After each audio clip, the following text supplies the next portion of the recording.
আর বাংলাদেশে সবচাইতে উঁচু জায়গা এখন সংসদ।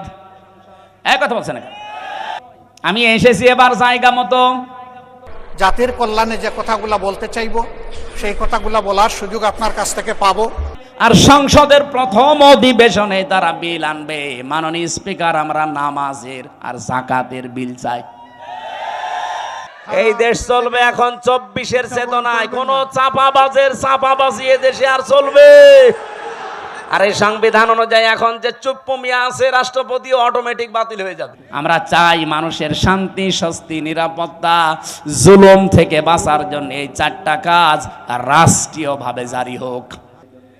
জুলুম কি? যেই জিনিস যেখানে রাখা দরকার ওইটা ওই জায়গায় না রেখে অন্য জায়গায় রাখার নাম জুলুম। এই যে মাথার এই টুপিটা থাকা দরকার মাথায়, এটা যদি কেউ পায়ের কাছে রাখে টুপির সাথে জুলুম। এক কথা বলছেন না কেন? আমার স্যান্ডেল আমি পেছনে রেখে দিয়েছি, এটা থাকার দরকার পায়ের কাছে, এটা যদি আমি মাথায় নিয়ে বসে থাকি এটা এই স্যান্ডেলের উপরে জুলুম।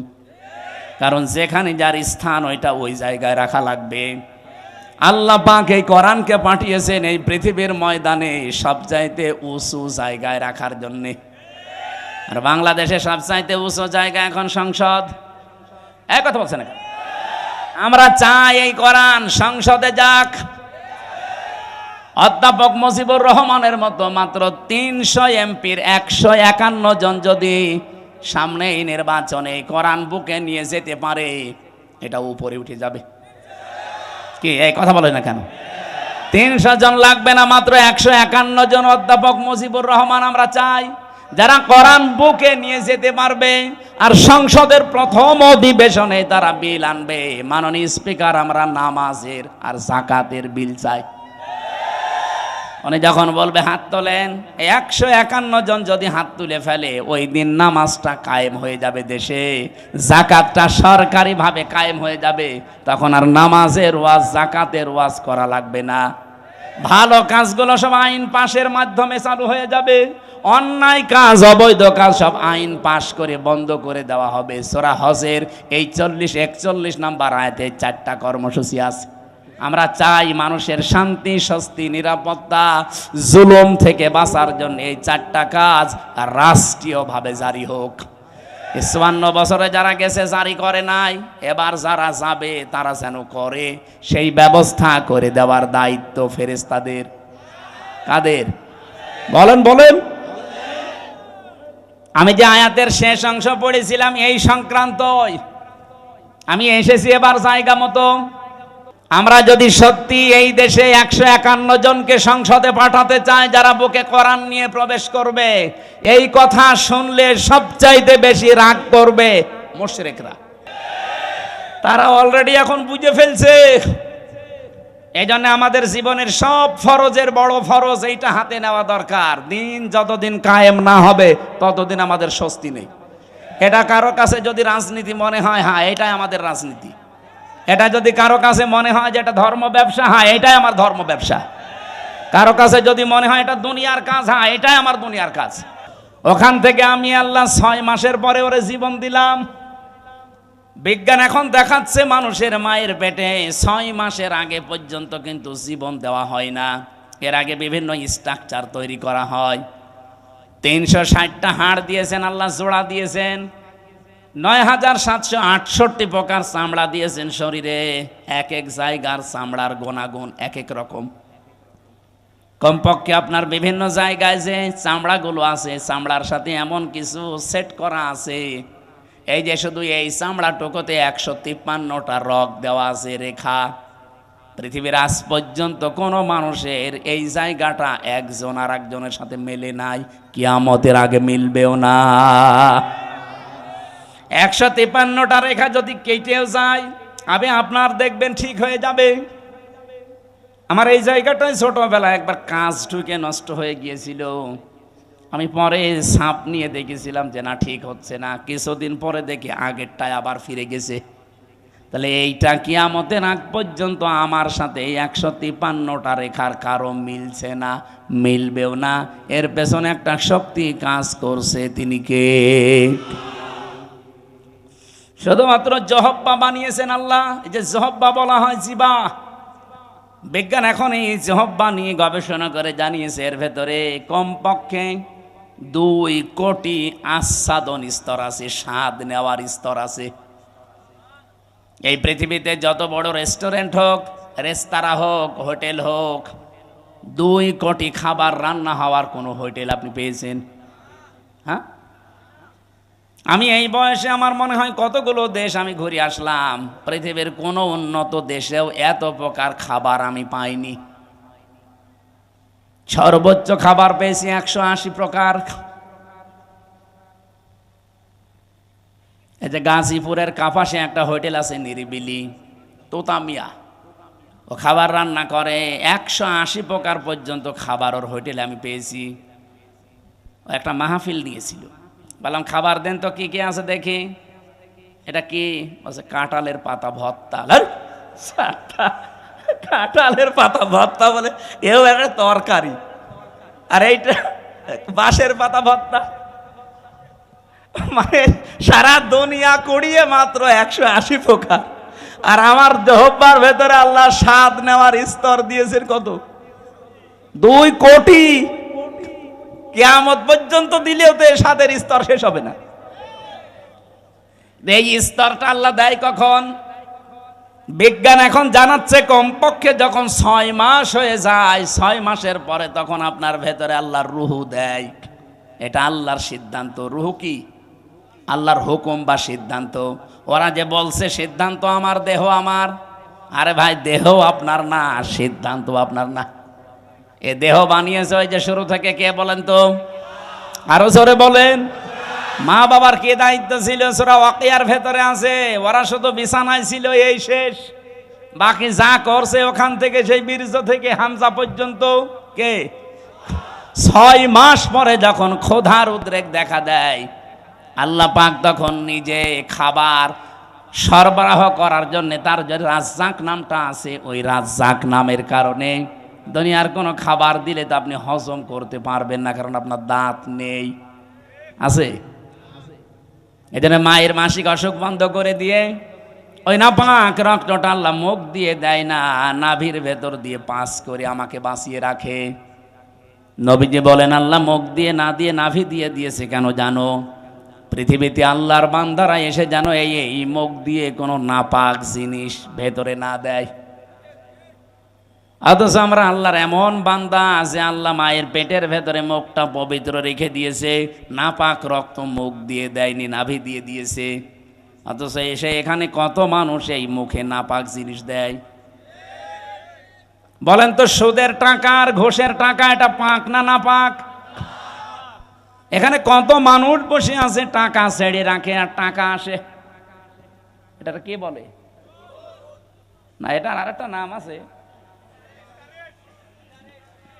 বলেন তো, যে 1000 টাকা যারা ছেড়ে দিয়েছেন, মাসে মাসে 100 টাকা 200 টাকা করে বেশি দেয়, এই টাকাটা পান, এটা কি নাপাক? নাপাক। যারা এগুলো করছেন তাদের ছেড়ে দেওয়া লাগবে, নয়তো আপনি নবীর হাদিস অনুযায়ী মায়ের সাথে জিনা করছেন।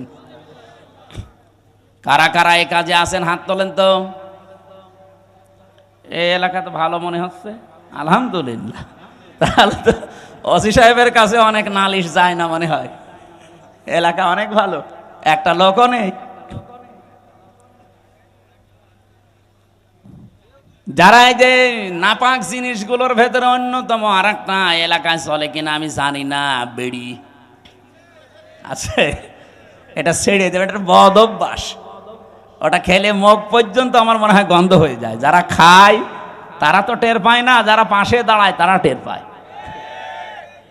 আপনি একটু চিন্তা করেন না, আপনার এই নাভির ভেতর দিয়ে আল্লাহ পাস করে আপনাকে বাঁচিয়েছে, কেন মুখ দিয়ে ওটা দিতে পারতো না? আল্লাহ জানে যে আমার বান্দা এই নাপাক জিনিস আমি মুখ দিয়ে দিলে এই মুখটা নাপাক করে ফেলবে। আমি চাই এটা পবিত্র থাক, দুনিয়ায় যে আমি আল্লাহর পবিত্র নাম যেন উচ্চারণ করে। সুবহানাল্লাহ বলতে পারেন না? 6 মাসের পরে যখন রুহু এসে গেছে, খাবারের উদ্রেক দেখা দেয়। আল্লাহ পাক বলেন খাবার তো এভাবে চলতে থাকে, আস্তে আস্তে আমি আল্লাহ নিজে তখন আকৃতি বানাই। ওয়াল্লাযী ইউসাউবিরুকুম ফিল আরহামি কাইফা ইয়াশা ইলা আখিরি আয়া। সূরা আলে ইমরান 3 নাম্বার পারা, এটা 9 নাম্বার পৃষ্ঠা 6 নাম্বার লাইনের 6 নাম্বার আয়াতের প্রথম অংশে আছে। আল্লাহ বলেন, তিনি সে আল্লাহ যিনি মায়ের পেটের ভেতরে তোমাদের আকৃতি তৈরি করেন। তোমার যে আকার আকৃতি এটা পৃথিবীর কেউ বানায়নি, এটা আমার আল্লাহর নিজের সিদ্ধান্তে তৈরি হয়েছে। এই জন্য পৃথিবীর যত সৃষ্টি সবচাইতে সুন্দর সৃষ্টি মানুষ। কথা বলে, লাকাদ খালাকনাল ইনসানা ফি আহসানি তাকওয়িম। পৃথিবীতে সবচাইতে সুন্দর করে আল্লাহ বানিয়েছে মানুষের এই চেহারাকে।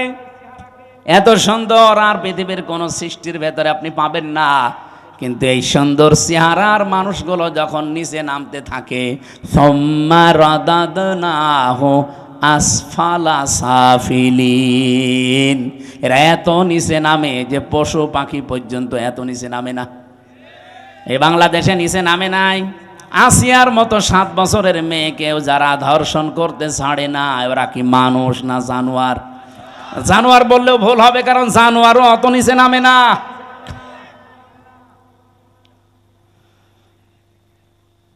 কোরআনে কারিমের সূরা, এটা বানি ইসরাইলের ৭০ নম্বর আয়াতের প্রথম অংশে আছে, 15 নম্বর পারা 8 নম্বর পৃষ্ঠার প্রথম নাম্বার লাইনে আছে। এটা আমি শিক্ষা দেওয়ার জন্য বলছি।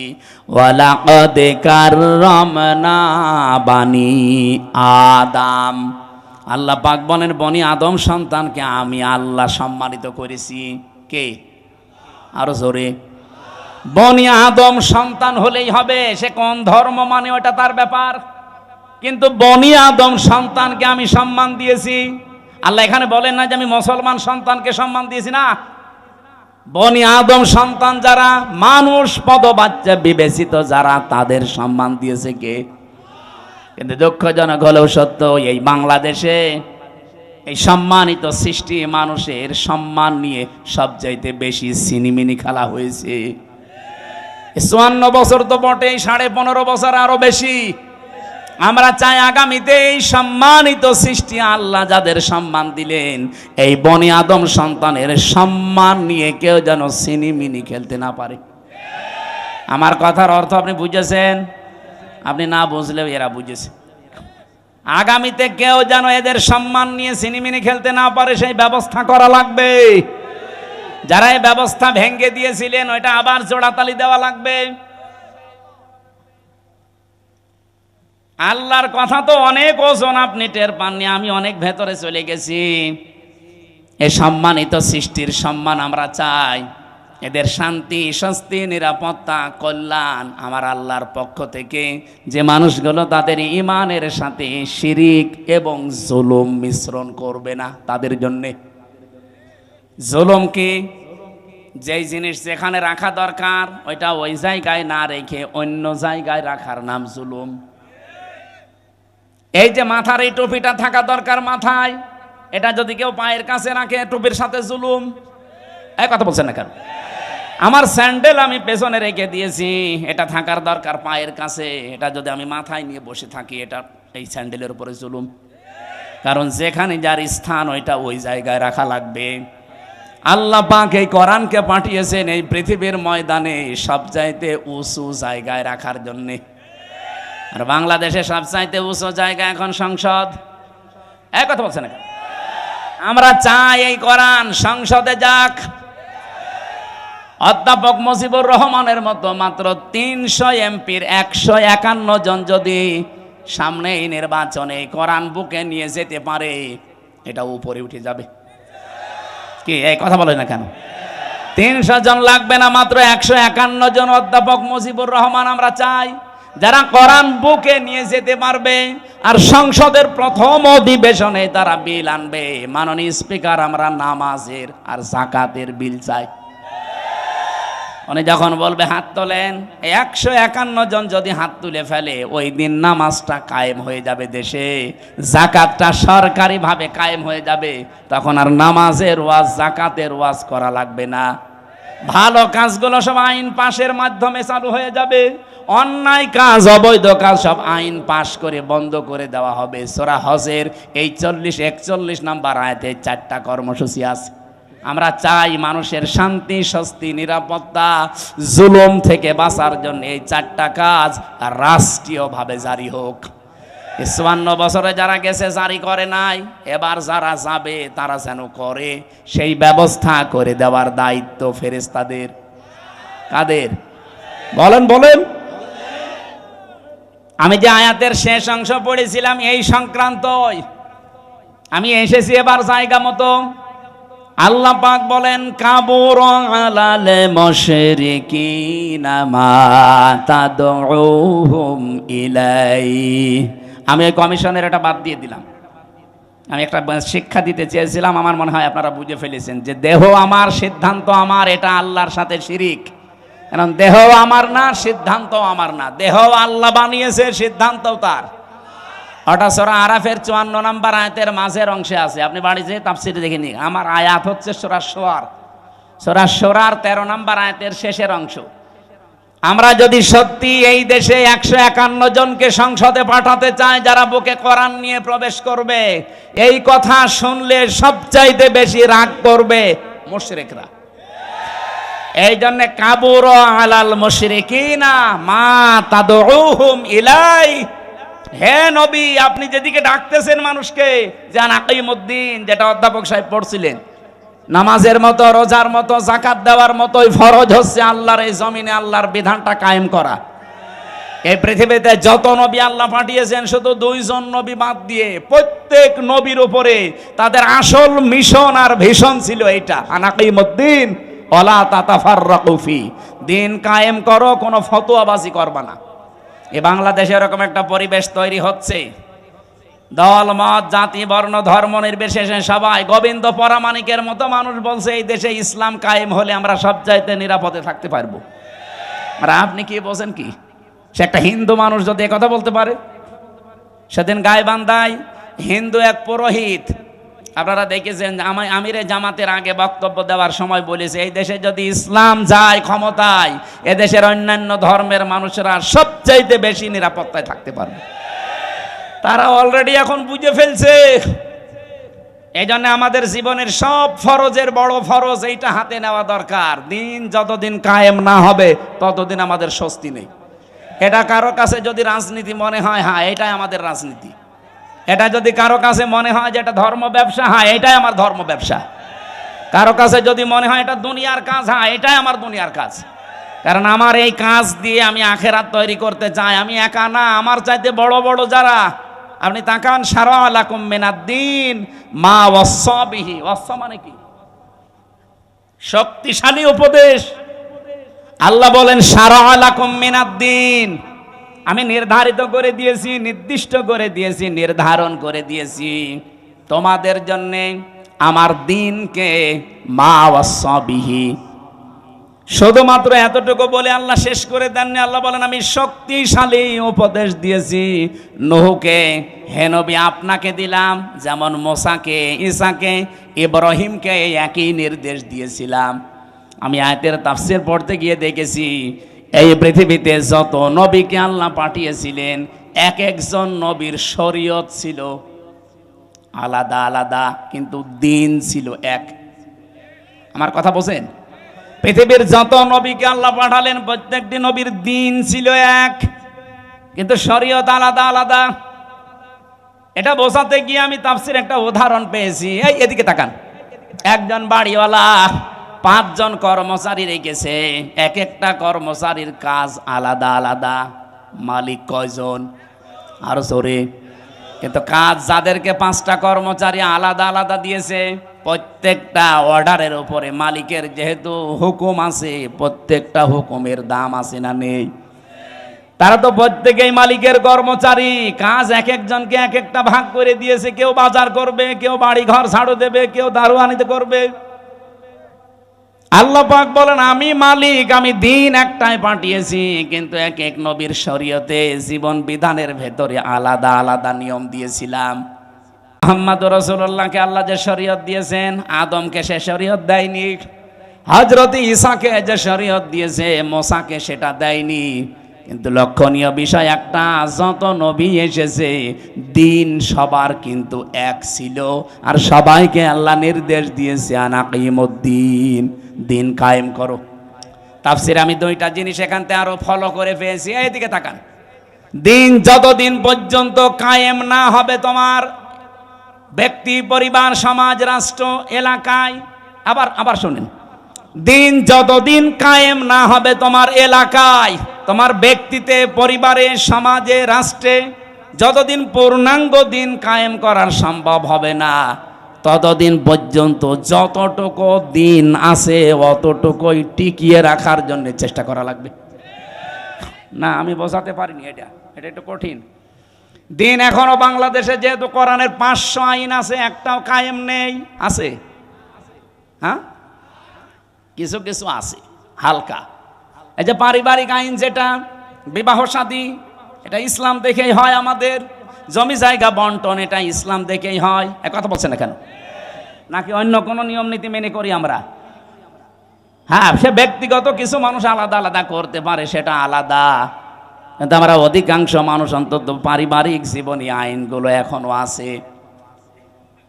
তাহলে যতদিন পর্যন্ত পূর্ণাঙ্গ দিন এই দেশে কায়েম না হবে, ততদিন পর্যন্ত অন্তত যতটুকু দিন আছে এইটাকেই টিকিয়ে রাখার জন্য চেষ্টা করা লাগবে। এখন সেইটাও যদি হাতছাড়া হয়ে যায়, ওরা যে 318 পৃষ্ঠার রিপোর্ট দিয়েছে, পুরাটা পড়ে আমি নিজের এই ছোট মাথায় পেয়েছি প্রায় 13টা কোরআনের আয়াত ওরা পাল্টিয়ে ফেলেছে। এগুলো মানলে নাকি অবিচার হবে, বৈষম্য হবে। ইসলাম মানলে যদি বৈষম্য হয়, তাহলে কোন ধর্ম মানলে বৈষম্য দূর হবে বলেন তো দেখি? পৃথিবীর অন্যান্য ধর্মের কিতাবগুলো একটু টাচ করেন। ইহুদিদের ধর্ম আছে, খ্রিস্টানদের ধর্ম আছে, এই মুশরিকদের ধর্ম আছে, বৌদ্ধদের ধর্ম আছে। এদের ধর্মীয় গ্রন্থগুলো যতটুকু পারেন পড়েন। আমি বিশ্ববিদ্যালয়ে থাকাকালীন একটু টাচ পেয়েছিলাম, ওরা সবগুলো জায়গায় বৈষম্যের শিকার করে আছে। ওদের মেয়েদেরকে বিবাহের সময় যা দিয়ে দেয় ওইটাই শেষ, অথচ বিবাহের সময় মেয়েদের বাড়িতে, এদিকে তাকান, বিবাহের সময় মেয়ের বাড়িতে মেয়ের বাবার কাছ থেকে ছেলে পক্ষের লোক যদি একটা পানও তার সন্তুষ্টি ছাড়া খায়, এইটাও পায়খানা খাওয়ার মতো হারাম। যেটা আমরা এই যে বরযাত্রী বলে চালিয়ে দেই, কোথায় পেয়েছেন ভণ্ডামি? এটা হিন্দুদের থেকে এসেছে এই বরযাত্রীর নিয়ম। মুসলমানদের বিয়েতে কোনো বরযাত্রী যাবে না, মুসলমানদের বিয়েতে হবে অলিমা। আর অলিমা কি ছেলের বাড়ি হয় না মেয়ের বাড়ি? হ্যাঁ, ছেলের বাড়ি। এলাকায় কি বরযাত্রী যাওয়ার সিস্টেম আছে? এটা বন্ধ করা লাগবে। কোন বাড়িতে এখন আর বরযাত্রী যাওয়া যাবে না, কারণ মেয়েদের সম্মান মর্যাদা নবীজি নিজে এত বাড়িয়ে দিয়েছেন। বিশ্বনবী যতগুলো বিয়ে করেছিলেন তার চারটা মেয়ে তিনি বিয়ে দিয়েছেন, একটাকেও তিনি বরযাত্রী খাওয়াননি। উনি করেছেন নিজে অলিমা, জামাইদেরকেও করিয়েছেন অলিমা। সুতরাং আজকে থেকে তওবা করেন, আমরা বরযাত্রীর দাওয়াত পেলে আর যাব। আমার সাথে একটা ছেলে থাকে, বলছে হুজুর এই ওয়াজ আর 2 দিন পরে করবেন, আমার বিয়েটা হয়ে যাক। জায়েজ যেটা নেই, জায়েজ নেই তো জায়েজ নেই, ওইটা আমি জায়েজ করবো মানে? আজকে থেকে হারাম। এতদিন নাই না জেনে খেয়েছি, এখন আমরা আর খাবো? বরযাত্রী যাবেন, অলিমা করেন, আমি রাজি আছি। দরকার হয় 5 দিন ধরে খাওয়ান, অসুবিধা নেই। সম্মানিত মা বোনেরা, আপনাদের এই জায়গায় নারী কমিশন হাত দিয়েছে। কত সম্মান আল্লাহ কোরআনে কারিমে নবীজির হাদিসে সূক্ষ্ম ভাবে আল্লাহ দিয়েছেন। যদি আপনার নিজের সম্মান আপনি বুঝতেন, নিজের এই মর্যাদা ফিরে পাওয়ার জন্য আন্দোলন করতেন। আর ওরা কি কমিশন বানিয়েছে, নারীদের আরো ঠকিয়েছে। ওরা বলে যৌনকর্মী যারা, তাদেরকে শ্রমিকের মর্যাদা দেওয়া লাগবে। ওরা শ্রমিক হয় কি করে? তাহলে কালকে তো ঢাকায় তো এসে পুলিশকে বলবে যে ভাই স্যার আমরাও শ্রমিক, আমাদেরও কম কষ্ট নেই ডাকাতি করতে। কি ডাকাতি করা কষ্ট না?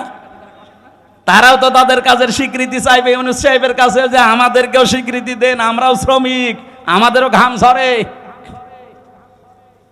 এটা না করে যদি ওনারা এই যে 1 লক্ষ যৌনকর্মী আছে সারা বাংলাদেশ মিলে, সরকারি জরিপ, এই 1 লক্ষ মানুষকে, ওই মানুষগুলো সরকারিভাবে যারা টাকা বিভিন্ন জায়গায় ব্যাংকে পড়ে থাকে, ছাতা পড়ে যায়, কেউ জানে না, ওই টাকাগুলো নিয়ে নেন, জাকাতের মাধ্যমে হোক, এককালীন দানের মাধ্যমে, জোর করেই নেন, দরকার টাকা পড়ে থাকবে কেন?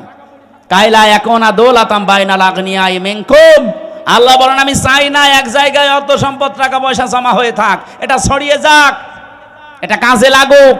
সুতরাং এই টাকাগুলো আমার মনে হয় রাষ্ট্রীয়ভাবে সব আদায় করে 1 লক্ষ মেয়েদের পুনর্বাসন করা দরকার। কে কথা বলেন না কেন? হয় ওদের 2টা করে গরু কিনে দেন, 5টা ছাগল কিনে দেন, অথবা সেলাই মেশিন কিনে দেন, এমব্রয়ডারি করার জায়গা করে দেন, ওরা নিজেরা হালাল কর্মজীবন তৈরি করে সংসার করে দুনিয়ায় সম্মানের সাথে বেশি থাক। খুব বেশি না, মাত্র 1 লাখ আছে সারা বাংলাদেশ মিলে। গোপনে গোপনে যেগুলো আছে ওগুলো বাদ দিলাম। এই কাজ আপনারা কোন নিয়মে লিখলেন? এটা কোরআনের বিরুদ্ধে আছে, এমনকি মানব অধিকারেরও বিরুদ্ধে। যারা এই যে রাজবাড়ী গোয়ালন্দ ঘাটে যারা কাজ করছে, যশোরে কাজ করছে, নারায়ণগঞ্জে কাজ করছে, এই মানুষগুলো যারা যায় এখানে, এরা কি মানে নিয়ম নীতি মেনে যায়? আপনারা ওসব বুঝবেন না, আপনাদের বলার দরকার নেই। এই কাজগুলো যারা করছেন কিছুদিন পরে দেখবেন এদের HIV, এইডস হবে। তাই আপনি তো একটা জাতিকে ধ্বংস করার রাস্তায় নামিয়ে দিচ্ছেন।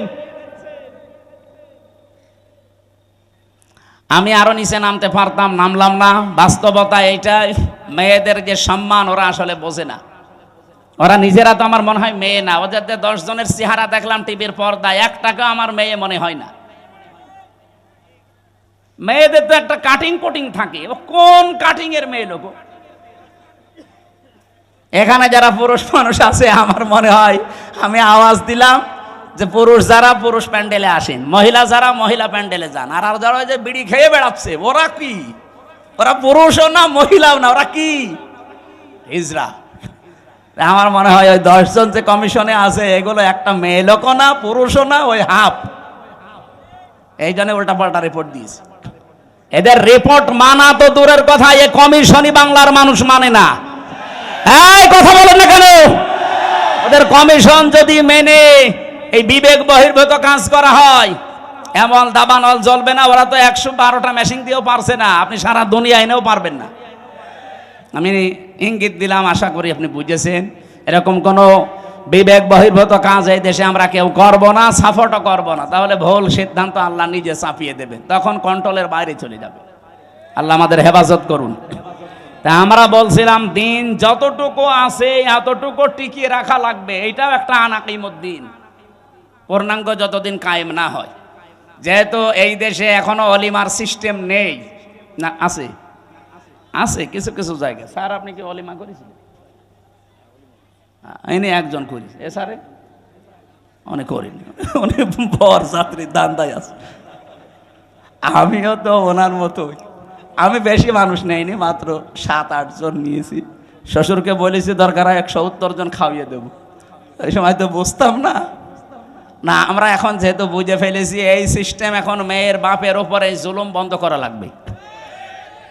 এখন থেকে আমার অলিমা শুরু হবে, বরযাত্রী খাওয়া কি জায়েজ নেই। এমন মেয়ের বাবা খাওয়াতে, কেমন মেয়ের বাবা এমন পাগল আছে যে আপনার মতো 500 পাগলকে খাওয়াবে? আমি বারবার এ কথা বলছি কেন, আমার মেয়ে 3টা, আমার বাঁচা লাগবে না। না, একটু টেনে করলাম, অন্তত যাদের ছেলে আছে তারা এখন বুঝে মরুগা, আমি তো বেঁচে যাব। মেয়ের বাবার অনেক সম্মান। নবীজি বলেন কেউ মেয়ের বাবাকে ছোট চোখে দেখবা না, মেয়ের বাবাকে খারাপ কথাও বলবা না, কারণ আমি নবী মুহাম্মদ রাসূলুল্লাহ নিজে মেয়েদের বাবা। সুবহানাল্লাহ বলতে পারেন না? কোন ঘরে যদি একটা মেয়ে লোক আসে, সঙ্গে সঙ্গে 4 জন ফেরেশতা চলে আসে। কোন পরিবারে একটা ছেলে এসেছে, সঙ্গে সঙ্গে একটা ফেরেশতা আসবে, এ কথাও নেই। আর 4 জন রহমতের ফেরেশতা এসে মেয়েটার মাথায় হাত বলিয়ে বলে এটা দুর্বল দেহ থেকে এসেছে, এই মেয়েটাকে যারা আদর ভালোবাসা স্নেহ দেবে, দিন শেখাবে, একাজে খাওয়াবে পরাবে, প্রতিপালন করে সৎ পাত্র দেখে পাত্রস্থ করবে, কিয়ামতের দিন আমি নবী আর ওই মেয়ের গার্জিয়ান এইভাবে পাশাপাশি জান্নাতে থাকবো। কোন ছেলের ব্যাপারে এমন কথা হাদিসে আছে নেই।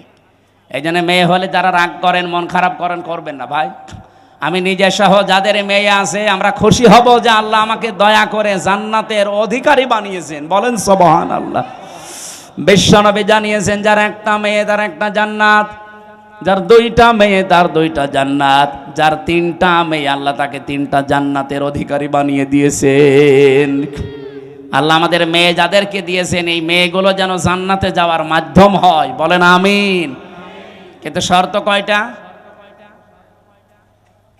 প্রথমে তাকে ভালোবাসা লাগবে, 2 নম্বরে তাকে খাবার দাবারের যে ব্যবস্থা, তার পেছনে খরচের যে ব্যবস্থা এটা করা লাগবে, 3 নম্বরে তাকে দিন শেখানো লাগবে এই পরিমাণ যতটুকু করতে পারলে সে চলতে পারে। 4 নম্বরে তাকে সৎ পাত্র দেখে পাত্রস্থ করা লাগবে।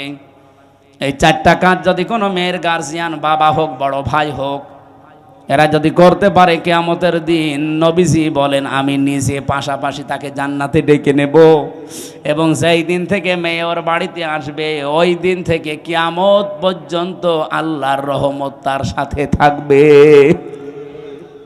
নবীজি কিন্তু দুনিয়া পর্যন্ত শেষ করেননি যে রহমত শুধু দুনিয়ায় পাবে, ইলা ইয়াউমিল কিয়ামাহ। এই মেয়ে যেই দিন ওর বাড়িতে এসেছে ওই দিন থেকে আল্লাহর রহমতের একটা দৃষ্টি তার উপরে থাকবে, ওই দিন থেকে কিয়ামত পর্যন্ত আল্লাহর দয়া ওই গার্জিয়ানের উপরে থাকবে। আল্লাহ সেই দয়ার ভেতরে আমাদেরকেও শামিল করেন। বলেন আমিন। যে কথা তুলেছিলাম, যেহেতু দিন এখনো পরিপূর্ণ কায়েম নেই, যতটুকু আছে এগুলো টিকিয়ে রাখার জন্য 5 ওয়াক্ত নামাজ কায়েম নেই রাষ্ট্রে। আমরা নিজেরা অন্তত যারা পড়ি না, আরম্ভ করেন ব্যক্তিগত জীবনে, পারিবারিক জীবন পর্যন্ত একটু ঠিক করেন। ওয়ামুর আহলাকা বিসসালাতি ওয়াসতাবির আলাইহা লা নাসআলুকা রিজকা নাহনু নারযুকুকা ওয়াল আকিবাতু লিত্তাকওয়া। সূরা তাহার 132 নম্বর আয়াতে আছে, হে নবী নিজে নামাজ পড়েন। যেহেতু এখনো কায়েম করতে পারেননি, নিজে নামাজ পড়েন। পরিবারস্থ লোক যারা আছে তাদেরকেও নামাজের তাকিদ দেন। আমি আল্লাহ আপনার কাছে রিজিক চাই না, বরং আমি আল্লাহ আপনাকে রিজিক দেই। আর শুভ পরিণাম অপেক্ষা করছে আমার মুত্তাকি বান্দাদের জন্য। এজন্য দিন যেহেতু এখন আমরা কায়েম করতে পারি নাই, বা পূর্ণাঙ্গভাবে যতটুকু আছে এতটুকু টিকিয়ে রাখার চেষ্টা করা ফরজ।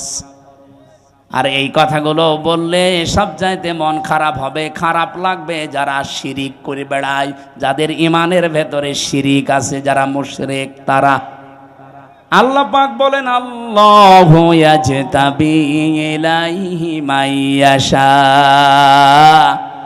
আল্লাহর দিন আল্লাহর জমিনে কায়েম করার জন্য সবাইকে আল্লাহ নির্বাচিত করবে না, আল্লাহ সবাইকে পছন্দও করবে না, সবাইকে আল্লাহ বাছাইও করবে না।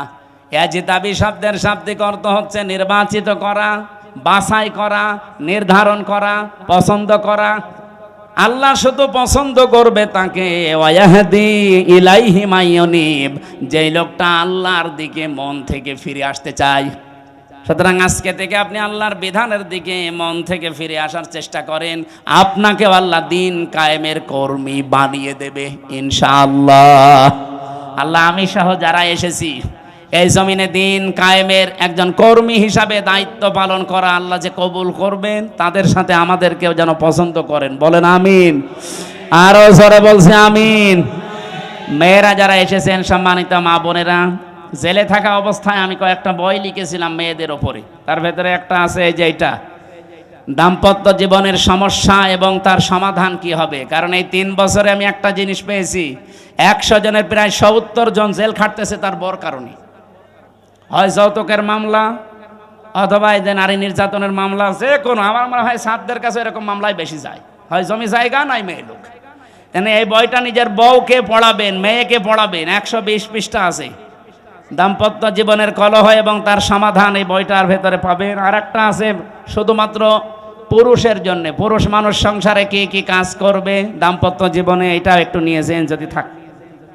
আর একটা আদর্শ নারী আছে, মেয়েদের আদর্শ কোন কোন মহিলা হবে। এই যে যারা কমিশন বানিয়েছে এরা আপনার আদর্শ না, কারা হবে এর ভেতরে 6 জনের জীবনী দেওয়া আছে। আর এটা সৃষ্টি জগৎ নিয়ে লেখা, আমি যেভাবে তথ্য দিচ্ছিলাম এখান থেকে দিয়েছি। এটা শুধু শিক্ষিত মানুষদের জন্য। ও গাড়িতে পাওয়া যাবে, যাবার সময় নিয়েছেন, স্যারকে দিয়ে দিন। আমি আমি আমি আজকের মতো আর পারছি না, আজকের মতো শেষ করে দিলাম। আল্লাহুম্মা আমিন। লা ইলাহা ইল্লা আনতা সুবহানাকা ইন্নী কুনতু মিনাজ জালিমিন। লা হাওলা ওয়ালা কুওয়াতা ইল্লা বিল্লাহিল আলিয়্যিল আযীম। রব্বুল আলামিন, রাত 11:30 বাজতেছে, গভীর রজনী, সামনে আমাদের তাহাজ্জুদের নামাজ, ফজরের নামাজ, সকালে কর্মজীবন আছে, এই জন্য আমরা শেষ করে দিয়েছি। যতটুকুই বললাম আল্লাহ দুনিয়ায় আমল করার সুযোগ দাও। এ বিশাল আয়োজনে তুমি যদি খুশি হয়ে থাকো, কোরআনের এই প্রচারে সওয়াবগুলো বিশ্ব নবীর রওজায় পৌঁছিয়ে দাও। দুনিয়ার মাটির নিচে যারা ঈমান নিয়ে ঘুমিয়ে গেছে এদেরকে মাফ করে দাও। রব্বুল আলামিন, মাহফিলের সম্মানিত সভাপতি, সহসভাপতি যারা এসেছে, মাওলানা সিরাজুল ইসলাম সহ প্রত্যেককে তুমি মাফ করে দাও। মাহফিলের প্রধান অতিথি অধ্যাপক মুজিবুর রহমান, বিশেষ মেহমান অধ্যাপক আব্দুল খালেক সহ